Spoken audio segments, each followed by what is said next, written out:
Hello guys, நான் ஒரு vs பேசுகிறேன். இன்னைக்கு நம்ம பார்க்க போகிற சீரிஸோட நேம் வந்து நைட் ஆஃப் தி ஏரியான்னு சொல்லக்கூடிய சீரிஸோடைய எபிசோட் 6 தான் இன்னைக்கு நம்ம பார்க்க போகிறோம். அதனால் நீங்கள் நம்ம சேனலுக்கு போகிறீங்கன்னா உங்களால் முடிவு சப்போர்ட் நம்ம சேனலுக்கு சப்ஸ்கிரைப் பண்ணி சப்போர்ட் பண்ணுங்கள். அது மட்டும் இல்லாமல் அது கூட இருக்க வேலைக்கு நாள் வச்சுக்கோங்க. அப்போ தான் நான் ஒரு அடுத்த வீடியோ எல்லாமே நோட்டிஃபிகேஷன் வரும். கண்டிப்பாக வழக்கம் போல் இந்த எபிசோட் பிரமாதமாக இருக்கும். முடிச்சுட்டு யார் ஸ்கிப் பண்ண போகிறீங்க பார்ப்பீங்க. நம்ம இந்த வீடியோ பிடிச்சிங்களாமே கமெண்ட்டில் உங்களுக்கு பிடிச்சி போடுங்க. நானும் பார்த்துக்கிறேன். சரிங்க, நம்ம கதை கொடுக்குறோமா.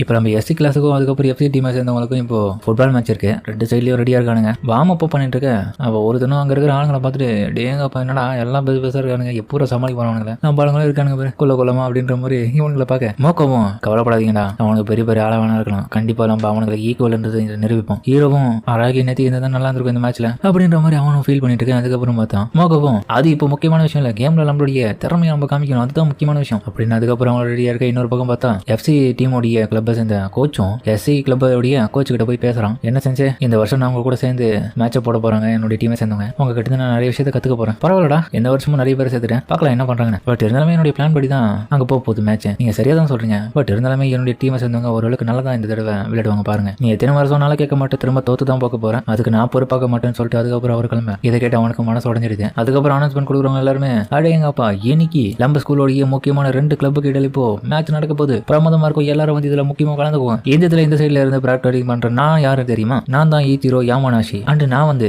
மொமோகோ ஃபுகுஷிமா. சரி ஓகே எல்லாரும் ரெடி ஆயிட்டான்னு நினைக்கிறேன். பிளேயர்ஸ் பத்தி இன்ட்ரோடக்ஷன் கொடுத்துருவோம். அதுக்கப்புறம் கிரவுண்ட்ல யார் எந்தெந்த பொசிஷன்ல நின்று ஆட போறாங்கன்ற விஷயத்தை எல்லாமே சொல்றாங்க. அதுல பார்த்தா அந்த ஆப்போசிட் டீமோட கேப்டனா இருக்கிற மிடில் ஃபீல்ட்ல மட்டும் வர்றான். ஃபார்வர்ட்ல 2 பல்கான ஹைட்டான ஆளுங்க நிக்கிறாங்க. இதுல நம்பர் 14 கிட்டத்தட்ட ஒரு 190 சென்டிமீட்டர் ஆச்சு இருப்பாரு. அவருடைய பவர்ஃபுல்லான கால் கைகள் எல்லாமே வச்சு அடக்க போறாரு எல்லாரையும். பிசிக்கலி ரொம்ப ஸ்ட்ராங்கான டீமா தான் அவங்க இருக்காங்க. சரி எஃப்சி டீம்ல பார்த்தலாம். எஃப்சி டீம்ல பார்த்தா நம்ம ஹீரோ மட்டும் ஃபார்வர்ட்ல ஆட போறான். அது மட்டும் நல்லாவே தெரியுது. அதுக்கப்புறம் மேட்ச் ஆரம்பித்து தயாரா இருக்கேன். ஹீரோவும் மேட்ச் ஆரம்பிக்க முன்னாடி அண்ணா நீ எனக்கு துணியாரு அப்படின்ற மாதிரி அவனை சொல்லிட்டு அதுக்கப்புறம் பார்த்த பால கிக்க பண்ண. இந்த இடத்துல அராகி இல்லாமே நான் வின் பண்ணணும். வின் பண்ணி அவனுக்கு நான் யாருன்றதை நிரூபிச்சா மட்டும்தான் அவன் உள்ளுக்குள்ள வருவான். கண்டிப்பா எனக்கு நம்பிக்கை இருக்கு வருவார்னு. அதுக்கு என்னுடைய திறமை நான் அவருக்கு காமிக்கணும். நம்ம ஐசாபா நல்லா முன்னோக்கி ஃபார்வர்ட் பண்ணி போயிட்டு இருக்க. இன்னொரு பக்கம் பார்த்தா ஆப்போசிட் டீமோட கேப்டன் இருக்கிற நம்பர் 10 ஓடவும் டேய் நம்பர் 9க்கு உட்கார்ந்து கொண்டு யாரும் பால பாஸ் பண்ற அளவுக்கு விட்டுறாதீங்க, ஐசாபா கிட்ட போங்கன்ற மாதிரி. அதுக்கப்புறம் அவனும் ஆர்டர் கொடுக்க நம்ம ஹீரோவை இப்போ டார்கெட் பண்றாங்க. இன்னொரு பக்கம் இதெல்லாமே நம்ம கோட்டாவும் பார்த்தா அந்த டீம்ல இருந்து பார்த்துட்டு இருக்கான் சப்ஸ்டிடியூட்டா மோகோ கிட்ட. அதுக்கப்புறம் பார்த்தா ஒருத்தனும் வந்து மிடில் ஃபீல்டரா இருக்கிறவன் டேக்கிள் பண்ணி எடுத்துன்னு போலாம் பார்க்க. நம்ம பால் பார்த்தா கடைசி வருஷமே நாங்க சரியா சண்டை போடல, இந்த வருஷம் அதுக்கு பதில் எடுக்க கொடுக்குறோம். அதுக்கப்புறம் அவனை பால் ஷூட் பண்ண சரியா நம்ம ஹீரோ அதை போயிட்டு கேட்ச் பண்ணிடுவான். அவனை விடாதீங்கன்ற மாதிரி சொல்ல. பட் ஆனா குறுக்கால அந்த பால் வந்த உடனே பார்த்தா நம்பர் 7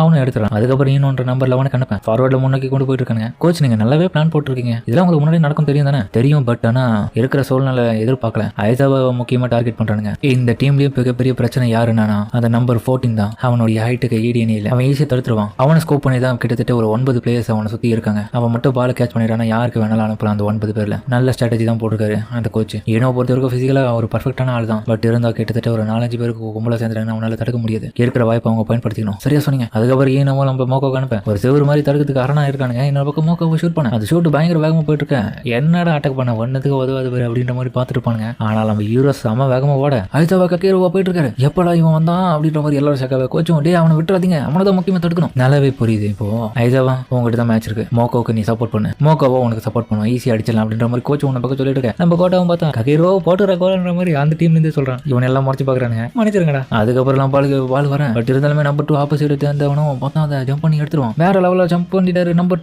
2 ஹீரோ நல்லாவே பாராட்டான். பரவாயில்ல தம்பி, புது பையனா இருக்கு, ஆனா நல்லாவே விளையாட. நம்பர் 10 கிட்ட இப்ப பாலம் இருக்கு, அவனும் பாஸ் பண்றது தயாரா இருக்கான். அட கடவுளே அப்படின்ற மாதிரி கோச்சும் யோசிக்க ஓட பால் பார்த்தா அதுக்கப்புறம் நம்பர் 14 போகுது. டக்கேஷிக்கு விடாதீங்களா போங்கடா, நைஸ் பாஸ் ஓடா அப்படின்ற மாதிரி. அதுக்கப்புறம் அந்த பால் அவனை எடுக்கலான்னு வரேன், அவனை நிறுத்தி ஆகணும் அப்படின்ற மாதிரி ஒரு 2 பேர்கிட்ட போராட. பட் இருந்தாலுமே அவனுக்கு தாண்டியும் நம்ம பால் ஜம்ப் பண்ணி பால் மற்றவங்களுக்கு பாஸ் பண்ணிடுவான். நல்லா ட்ரை பண்ணிங்கப்பா டே நட்டையா இருறா வாரன்னு சொல்லிட்டு அதுக்கப்புறம் பார்த்தா நம்பர் 4 ஓட. பாலுங்க 2 பேர் ஜம்ப் பண்ண, அவன் ஒருத்தனா ஹைட்டா ஜம்ப் பண்ண. இருந்தாலுமே பால் பின்னாடி வந்துடும். அட கடவுள் எங்க போகுது, நம்பர் 9 மார்க் பண்ணவே இல்லைன்னு சொல்லிட்டு இன்னொரு பக்கம் மோக்கோவை ஷாக் ஆவேன். பார்த்தா பின்னாடி அவன் தான் வந்து எடுத்திருக்கான். இப்போ எனக்கு சொந்தம்ன்ற மாதிரி மொட்டத்தாலையும் அடிக்க. பட் ஆனால் கோல் கீப்பராக இருக்கிற நம்ம பால் வந்து முடிஞ்சளவுக்கு தடுத்துருவான். பட் இருந்தாலுமே கோல் அவன் கையும் மீறி போகிறதுக்கு பார்க்க சரியா நம்ம ஹீரோவும் வந்து கிக் பண்ணிடுவான். கோல் போகல, சூப்பராக விளையாடா. அந்த பையன் ரொம்ப டென்ஷன் ஆகாத, இப்பதான் மேட்ச் ஆரம்பிச்சிருக்கேன், முடிச்சிடலாம். நல்லா புரிஞ்சுது. கிட்டத்தட்ட மேட்ச் ஆரம்பிச்சு 20 நிமிஷம் மட்டும் ஆயிடுச்சு. இன்னமும் 2 டீமும் சேர்ந்தவங்க கோல் போடல. அப்படின்னா மேட்ச் இன்னமும் விறுவிறுப்பாக போயிட்டு இருக்கு. நம்பர் 10 திரும்பியும் கிக் ஆஃப் பண்ண கவுண்டர் அடை கொடுத்ததுக்காக கீனமும் போக பக்கத்துலேயே பார்த்தா அந்த நம்பர் 14 டக்கேஷியும் வரான். 2 பேரும் ஜம்ப் பண்றதுல இவன் ஜம்ப் பண்றது ஆயிட்டா இருக்கனால பால் அவனு கோலுக்கு போடலான்னு பார்க்க நம்ம கோல் கீப்பர் தடுத்துருவான். இந்த பக்கம் டக்கேஷி கிட்ட வந்து பால் போடலாம்னு சொல்லிட்டு திரும்ப ட்ரை பண்ணுவான். பட் ஆனால் நம்ம ஹீரோ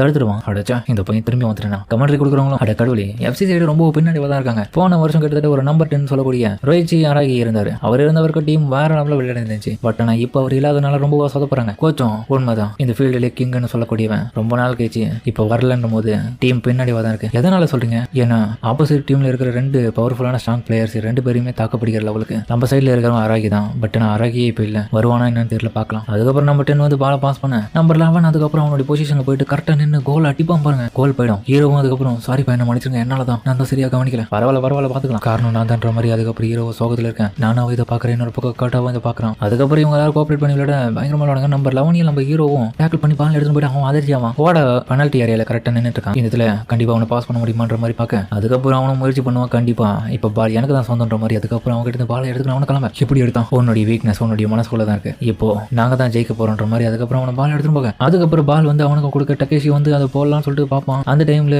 நம்பர் 2 இருக்கிறேன் நான் பால் வந்து அவனை தடுக்கலான்னு பார்க்க. பட் இருந்தாலுமே அவன் மழை போல இருக்குன்னு அவன் அசைக்க முடியல. இவனும் அடி வாங்கி கீழே விழுந்துறேன். கையில அவனுக்கு பயங்கரமா காயப்படுறது மட்டும் இல்லாம என் பக்கம் கோலியும் விட்டுட்டாங்க. ஃபர்ஸ்ட் ஆஃப் முடிஞ்சிருச்சு. நம்பர் 2க்கு 0 தான் இருக்காங்க. கோட்டா இதை பார்த்துட்டு கக்கேரோ அவன் பார்த்துட்டு இருக்க. இன்னொரு பக்கம் வந்து நம்பர் 2க்கு பயங்கரமா அடிபட்டதுனால இதனால இதுக்கப்புறம் அவனால விளையாட முடியாது. கோச் இதை பார்த்துட்டு இவனுக்கு பதில் வேற யாரும் விளையாடுறதுக்கு வந்து நல்லா இருக்கும், இவனுக்கு ஹாஸ்பிட்டல் கூட்டு போன உடனடியாக பயங்கரமா அடிபட்டு. ஆனா அவனும் முயற்சி பண்ண அவனுக்கு பயங்கரமா அடிச்சு ஆயிருக்குன்றது கோச் சொன்ன மாதிரி ஆயிடுச்சு. என்னோட கையை பார்த்தாலே தெரியல, தயவு செஞ்சு விட்டு கொடுத்துறாதீங்க. இன்னொரு பக்கம் ஹீரோவும் என்ன மன்னிச்சிருங்க, இதெல்லாம் என்னோட தப்பு தான், நான் 2 கோல் கேட்டு விட்டுட்டேன், அப்படியே அவன் சோகமா இருக்கு. நானும் நீ எல்லாம் ஒரு காரணமா கிடையாது, இதெல்லாம் டீமா சேர்ந்து இருக்கிற முடிவு. இன்னொரு பக்கம் தன்னுடைய அண்ணனுடைய ஞாபகம் தான் வருது. எங்க பாடுறா ஒரு ஸ்ட்ரைக்கரோட வேலை கோல் போடுறதுக்காக தான் ஒன்னு வச்சிருக்காங்க முன்னாடி, அந்த வேலையை விட்டுட்டு நீ அதை செய்யாம கண்ட சாக்கெல்லாம் சொல்லிட்டு இருக்க ஆனா அப்படின்ற மாதிரி அவனும் யோசிச்சிருக்க. இன்னொரு பக்கம் பார்த்தா கோட்டாவும் யாம இருக்க பயமே நான் தான் வந்துட்டேனாப்பா அப்படின்ற மாதிரி பார்த்தா கோட்டா வந்திருக்கேன். ஏய் நீ அந்த டீம்ல எல்லாம் இருந்தேன், நீங்க என்ன பண்ற? அதுவும் நான் அந்த கிளப்பை விட்டு வெளியே வந்துட்டேன், நான் வந்ததான் விளையாடுவேன்னா, நான் இதுக்கப்புறம் வந்துட்டேன், நீ கவலைப்படாத. என்னது கிளப்பை விட்டு வெளியே வந்துட்டியா இந்த மாதிரி ஷாக்காவே. அதுக்கப்புறம் பார்த்தா தலைவன் அந்த இடத்துல கட்டு வச்சுட்டு இருக்கான், நான் இதுக்கப்புறம் இந்த கிளப்ல இருக்க மாட்டேன். டக்கேஷி இதை போட்டுட்டு எருமை மாடு எப்படி இந்த மாதிரி போலாம், அவனை சும்மா விட மாட்டேன். ஆனா கோச் வந்து இதை பெருசாவே எடுத்துக்கல. சரி அதெல்லாம் நீங்க கண்டுக்காதீங்க, மேட்சை மட்டும் கவனிங்க, கோச் சொன்னது புரிஞ்சுதான், மேட்சை தான் கவனிக்கணும் அப்படின்னு கேப்டன் சொல்ல. அதுக்கப்புறம் மொத்த தலைவன் இங்க வந்துட்டு சேர்ந்துட்டான். கவலைப்படாத, உன் டீம்ல இதுக்கப்புறம் நான் வந்து ஜாயின் பண்ணிக்கிறேன் ஓகே இந்த மாதிரி சொல்ல. அதுக்கப்புறம் கோச் அனுமதி கொடுத்துறாரு. அதுக்கப்புறம் போன ஒவ்வொருத்தங்கிட்ட அறிமுகப்படுத்திக்கிறான். ககேரோ ஒன்னா சேர்ந்து விளையாட்டு ரெடியா. என்னோட பக்கம் ஹீரோவும் கொஞ்சம் வார்ம் அப் பண்ணிட்டு இருக்க. செகண்ட் ஹாஃப் முன்னாடி கோச்சும்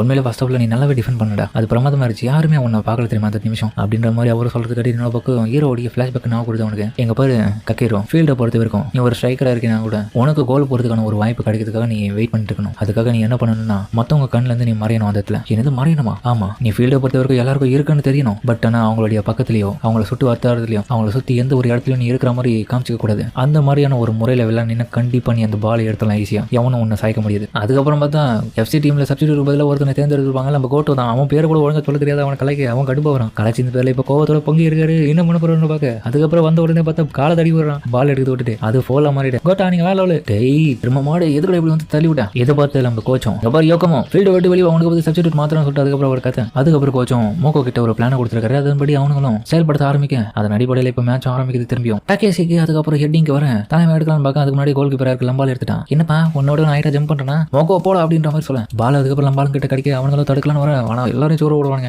கோட்டை அதுக்கப்புறம் பால் பக்கம் அவன் சம வேகமா போடுறான், விட மாட்டானா இது எனக்கு தண்டன மாதிரி. அதுக்கப்புறம் தெரிச்சு கூட அதுக்கப்புறம் ஒரு வழியா வந்து ஈனோக்கு பாஸ் பண்ணி பால் வந்து லாங் ரேஞ்சுக்கு போக அந்த இடத்துல ஆளுங்க யாருமே இல்லை, அடக்கடவுள் யாருமே இல்லைன்னு சொல்லிட்டு பார்த்துட்டு இருக்கேன். பட் ஆனால் நம்ம ஹீரோ அப்படியே ஒளிஞ்சிருந்து வருவோம். அந்த இடத்துல ஐசாவா கிட்ட போயிருக்கு. இவ்வளவு நேரம் அவர் என்ன பண்ணிட்டாரு யாருக்குமே எதுவுமே தெரியல. பேட்டில் ஃபீல்டை பொறுத்த வரைக்கும் யாருடைய கண்ணும் மேலே இருக்கக்கூடாது, அப்பதான் நீ மறைஞ்ச மாதிரி இருப்பேன். பால் உனக்கு கிடைச்ச உடனே கோல் போறது மட்டும் தான் நீ பார்க்கணும். அதுக்கப்புறம் அவன் சொன்னது போல இப்ப ஹீரோ சமவேகமா கோல் போட்டுருவான். ககேரோ ஐசாவா ஒரு கோல் போட்டுட்டாரு. இதுக்கப்புறம் இது எல்லாமே பார்த்து கோச்சும் இவன் தான் உண்மையான ஸ்ட்ரைக்கர்ன்ற மாதிரி பார்த்து அதிர்ச்சி அவரு. நானும் அவன் பார்த்துட்டு என்ன சொல்றீங்க மாதிரி பார்க்க ஒரு பியூரான ஸ்ட்ரைக்கர் நம்ம கிடைச்சிருக்கான். அதுக்கப்புறம் ஓடாவ கிட்ட ஒருத்தன் வந்து என்ன பண்ணது எப்படி விளையாடலாமா ரொம்ப எரிச்சல தரான், கவலைப்படாத டை தான் இருக்கு, உன்னோட ஆட்டிடியூட் நீ சேஞ்ச் பண்ணி. அப்புறம் பார்த்தா இவங்கிட்ட பேசினவனையா சப்ஸ்டிடியூட்டா மாத்திட்டாரு கோச்சும். என்ன இது அடிக்கடி ஒரு மாதிரி இருக்காரு. அதுக்கப்புறம் பார்த்தா திரும்பி மேட்ச் ஆரம்பிக்க கமெண்ட்ரி கொடுக்கல பார்த்தா அந்த பையன் எடுக்க மாட்டான், அவன் ரெஸ்ட் ரூம் போயிட்டு இருக்கான். அவனுக்கு பதில் ஒரு பொண்ணு கொடுத்துட்டு இருக்கேன். நம்ம ஹீரோ கிட்ட திரும்பி பால் வர ஹீரோவும் பால கோலுக்கு போடுவாங்க, தடுத்துருவான் கோல் கீப்பர். ஈனோ கிட்ட திரும்பி வரேன், இப்போ இது எனக்கு தான் சொந்த மாதிரி அவனும் அடிக்கலாம் பார்க்க பார்த்தா ஓடாவும் வந்துருவான். ஈனோ நீ ரொம்ப க்ளோஸா வந்துட்டேன். அதுக்கப்புறம் அவனுக்குள்ளே பால் எல்லாத்தையுமே மாத்தி விளையாட ஆரம்பிக்கல. நம்ம ஹீரோவும் கடைசியாக வந்து தடுக்கிறது பார்ப்பான். ஆனா அது நடந்த விஷயமே வேற. அவனையும் தாண்டி அவன் ஒரு கோலை போட்டுருவான். நம்பர் 10 ஓடா அவன் ஒரு நிமிஷம் பார்த்து சாக்க அவன் கொஞ்சம் கூட எதிர்பார்க்கல இந்த பையன் எப்படி வருவானு. உண்மையில என்ன கொஞ்ச நேரத்தில் பயப்பட வச்சிட்டான். அதுக்கப்புறம் மேட்ச் தொடர்ச்சியா போயிட்டு இருக்க இவங்க விட்டு கொடுக்காம போராடிட்டு இருக்காங்க. பட் ஆனாலுமே யாராலுமே சுத்தமா முடியல, எல்லாருமே பயங்கரமா மூச்சு வாங்கிட்டு இருக்காங்க. இந்த ஒரு சமயத்துல பார்த்தா நம்ம தலைமை அந்தத்துக்கு வர ஆராகி என்னப்பா நடக்குது கவலைப்படாத, முக்கியமான ஒருத்தன் இப்ப வரப்போறான், என்ன சொல்ல வரீங்க? ஆராகி வந்துட்டான். இதை பத்தி நீங்க மென்ஷன் பண்ணல. காரணம் என்னன்னா அவனோட சீக்ரெட் வெப்பனா தான் இந்த இடத்துல இறக்கலாம் பார்த்தேன். உண்மையான மேட்ச் வேற லெவலில் இப்ப ஆரம்பிக்கிறது தயாரா இருக்கு. அதுக்கப்புறம் நம்ம கொஞ்சம் பார்த்தா நம்பர் 12 எண்டோ உனக்கு பதிலா நம்பர் 10 ஆராகி இறக்குறேன். ஆராகின்னு சொல்லிட்டு லம்பாளுங்க எல்லாருமே சந்தோஷமாக ஆப்போசிட்ல இருக்கவங்க எல்லாருமே ஷாக்கா வரானுங்க. இவன் இங்க என்ன பண்றானு ரியல் மேட்ச் இப்போ தான் ஆரம்பிக்குதுன்ற மாதிரி அவனும் அதுக்கப்புறம் கிரவுண்டுக்குள்ள வர அதோட இந்த எபிசோட முடிக்கிறாங்க. சரிங்க இந்த வீடியோ அப்படின்னு சொல்லுங்க. மறக்காம இந்த வீடியோ பிடிச்சிக்கிற ரொம்ப பிடிச்ச தொலைக்கு நம்ம சேனலுக்கு சப்ஸ்கிரைப் பண்ணி சப்போர்ட் பண்ணுங்க. அது மட்டும் இல்லாமல் அது கூட இருக்க விளக்கணும் வச்சுக்கோங்க. அப்போ தான் நான் அடுத்த வீடியோ நோட்டிஃபிகேஷன் வரும். கண்டிப்பாக வழக்கம் போல இந்த எபிசோட் பிரமாதமாக இருக்கும். முடிஞ்ச வீடியோ ஸ்கிப் பண்ணாமல் பார்த்துருப்பீங்க நம்புறேன். சரிங்க, நம்ம இந்த வீடியோ முடிச்சுப்போம்.